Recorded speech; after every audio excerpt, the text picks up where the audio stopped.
Ow! Such a violent world, and they have nothing to wear. Welcome to Movies Revisited. I'm your host, Taylor James Johnson, and today we're going to be looking at the epic animated fantasy Fire and Ice. They're literally animating on top of footage of live-action actors, creating this really special, unique type of animation. You can tell they spent so much time on every little detail, every body part, every curve, to the point where they're basically making That's one way to word it, yes. And you know what? It kind of works, because it's a fun, thrilling adventure, and if you're not into nerd porn, well, they got pterodactyls for you to have fun with. So let's check out what the great Jessica Dwyer has to say about Fire and Ice.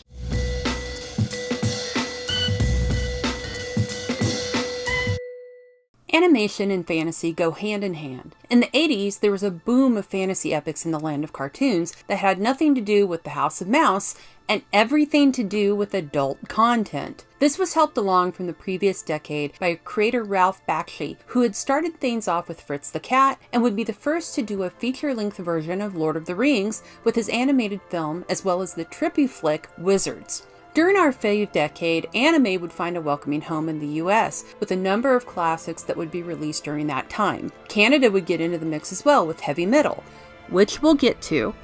But Ralph Bakshi decided to join forces with one of the biggest names in fantasy art for a new entry into the world of adult animated films. That name was Frank Frazetta, and he, along with Bakshi, created a story in a land of both fire and ice. Today on Fantasizing About Fantasy Films, we're going to get really animated about the genre we all love as we take a look at the classic, Fire and Ice. One ring to rule them all, one ring to find them, one ring to bring them all, and in the darkness bind them. Coming off the heels of the successful Lord of the Rings animated film, Ralph Bakshi was inspired to work with another icon of art, Frank Frazetta. Bakshi and Frazetta came from the same part of the country and had become good friends over the years. In the early 80s, barbarian films and fantasy flicks were taking off, as you all know if you've watched this series, and Bakshi wanted to see what partnering with Frazetta could add to this trend. Frazetta had become a legend at this point with his fantasy art. His paintings and work were beautiful, almost hyper-realistic affairs with defined musculature on the humans represented. The landscapes were alien and surreal, with creatures that were as gorgeously rendered as the human subjects. Bakshi, who had already had some feature-length animated films under his belt besides Lord of the Rings, which included the notorious Fritz the Cat and the psychedelic sci-fi and fantasy hybrid Wizards, had just finished the musical animated epic American Pop. The movie featured a ridiculous soundtrack with music from Pat Benatar, The Doors, Sam Cooke, and more. While it received great reviews, it barely covered back its $5 million budget at the box office, where the far more successful Lord of the Rings had garnered a return of over $30 million on a $4 million budget. So Bakshi returned to the fantasy realm. He and Frazetta worked together on the creation of the characters, with this being the first and only time Frazetta's actual art would be seen in an animated version of itself. 20th Century Fox would distribute the film after having worked with Bakshi previously. The film script would be written by two names who Fantasizing About Fantasy Films viewers should recognize now, Jerry Conway and Roy Thomas, the two writers who had helped bring to life in comic form Conan and Red Sonja. So they both knew the ropes when it came to a sword and sorcery story.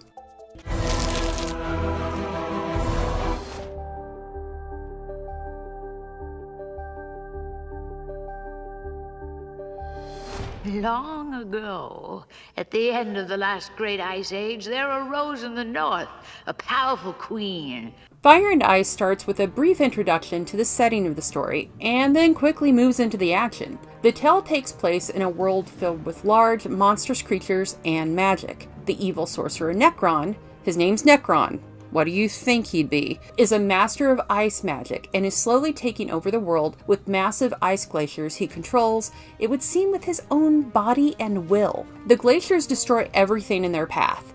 His mother, Juliana, urges her son in his conquest. Necron is as icy cold as his method of destruction. Woman, I spit on peace. I spit on you.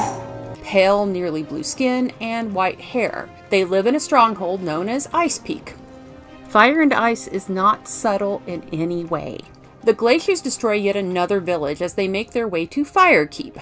Again, it's not subtle. There's one lone survivor from the attack, a ponytailed warrior named Larn. Larn manages to kill a number of Necron's subhuman warriors as he escapes. While Larn is on the run, Juliana sends her minions in a ruse to quote-unquote negotiate with King Geralt of Firekeep, while more of the subhumans take his beautiful and scantily clad daughter Tigra prisoner after killing her pet panther and smacking down her companion. Larn and Tigra cross paths and become friendly. Where's home? Far away. To the south. I'm going south too. Yeah? Well, you can come along.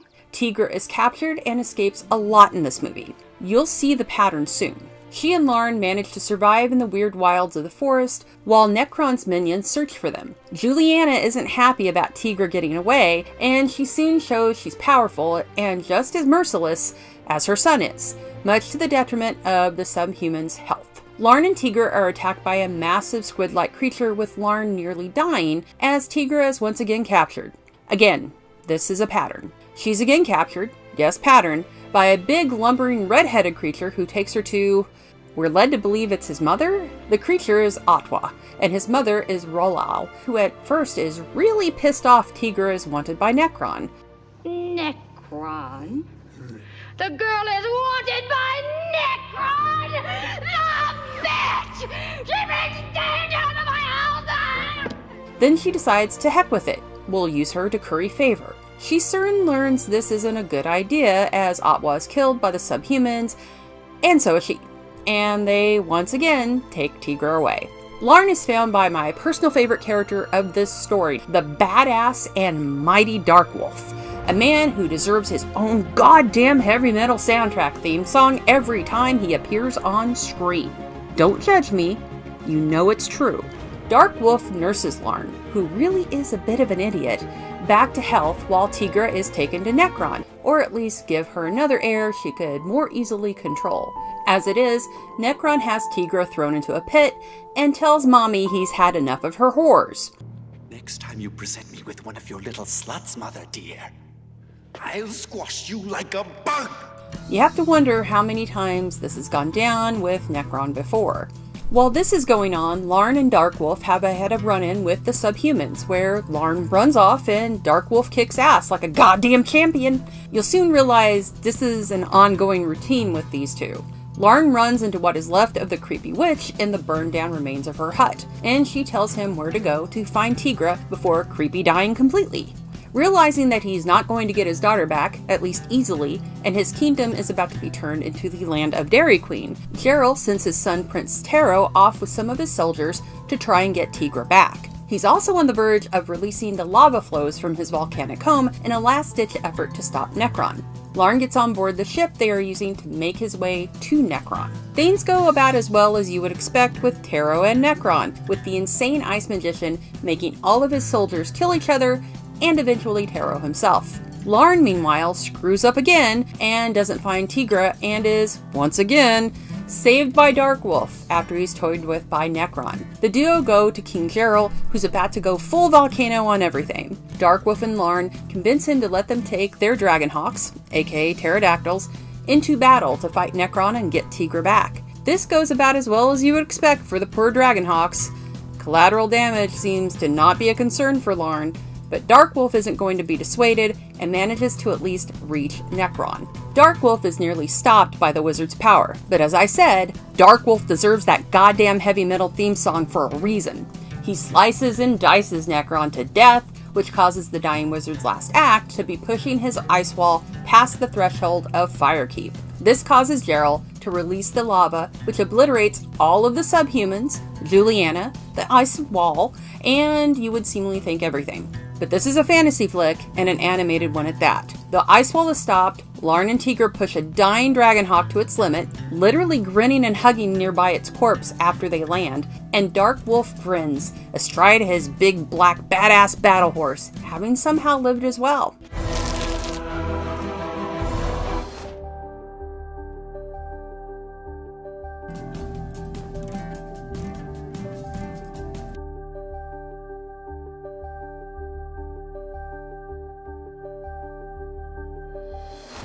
Fire and Ice was done using the rotoscope technique that Bakshi had utilized in the past for some of his films. It's a neat process, which was done strikingly in the last couple of decades with a scanner darkly. But here it makes the animation very smooth and flowing.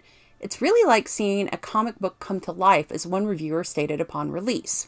This also meant that the scenes had to be shot in real life before the animation could be done over the body actors.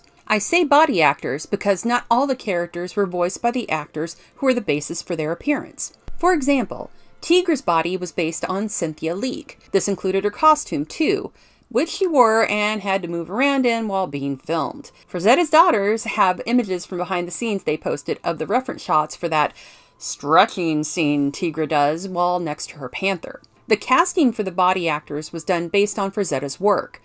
Even then though, Tigra wasn't quite enough for Frazetta, who enhanced her animation.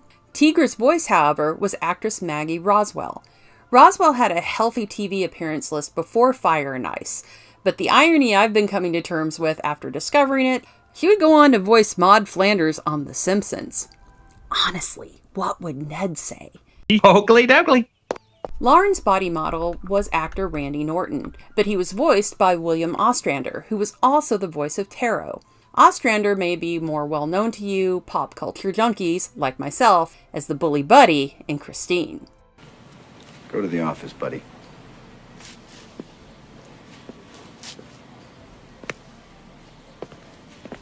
I'll fix you. You're gonna wish you were never fucking born! Before we continue with our video, here's a reminder to click the Store tab on any of our Joe Blow channels and browse our collection of the latest and freshest designs in our merch store.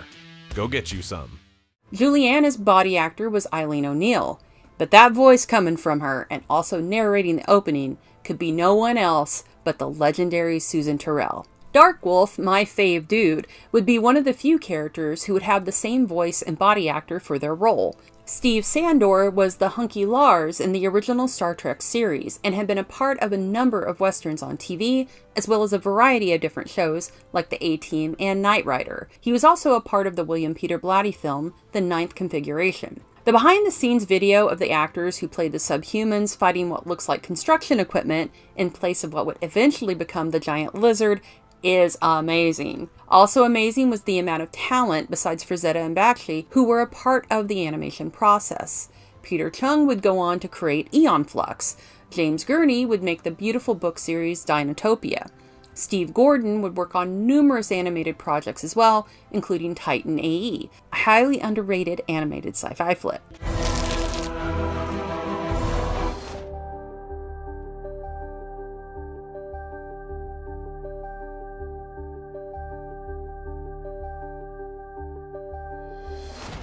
Fire and Ice, while having a massive amount of talent behind it, wasn't a hit when it was released. With a budget of over just $1 million, it only garnered $860,000 back in box office. And while I love the film, I can see the issues with it as well. While it may have done new and beautiful things with animation, the story within Fire and Ice is very, very basic. This is one of the major drawbacks of the movie, which doesn't try to do anything particularly new within the realms of fantasy. And in one way, I suppose that's the point, as the film was inspired by all of those classic fantasy epics that came before it. Still, it would have been nice to see Bakshi, who had already blown the ideas of cartoons as only being for kids out of the water, to expand upon Frazetta's visuals and bring a deeper story to what was on screen. That being said, Fire and Ice would go on to no doubt inspire a number of other films and works. It's hard not to be amused at how similar the characters in this are to He-Man, which would hit TV screens only a few months later. The names Tigra and Teela, and how Larn and He-Man look a whole heck alike. Then there's the Ice Wall and Dragon scenario, which we would really see played out in live action a few decades later with Game of Thrones. The film would be released in 1983 on VHS, and would find its cult following not long after, eventually getting a release on Blu-ray. Since then, it's gotten a bit of a comeback thanks to streaming, which you can actually do currently on Amazon Prime. Robert Rodriguez, much as he'd said he was going to do with Red Sonja, had begun planning a remake for a live-action version of the film. As of right now, nothing has been heard of this happening, nor any casting ideas, though I'm putting my money on Jason Momoa for Darkwolf. I have spoken. In 2022, Dynamite Comics announced that for the 40th anniversary of the film, which is this year by the way, they would release a prequel comic book series based on the world of the movie. This would show us the characters before the events that would decimate their lands. The first comic in the series was released in August of this year with some amazing art and a story approved by both the Frazetta family and Bakshi. I love Fire and Ice. Like I said, it doesn't do anything really new, but it doesn't have to. It's a celebration of classic fantasy with the art of a legend like Frank Frazetta. If you go back through Frazetta's work, you will see some of his previous paintings being brought to a beautiful life in the animation cells on your screen. The Egyptian queen that he created in 1969 is there with Integra. The almighty death dealer with his axe and warhorse is in every inch of Darkwolf. It's a classic, and it's a testament to Frazetta and Bakshi, two pioneers in art that came together to make something about magic that actually was magic.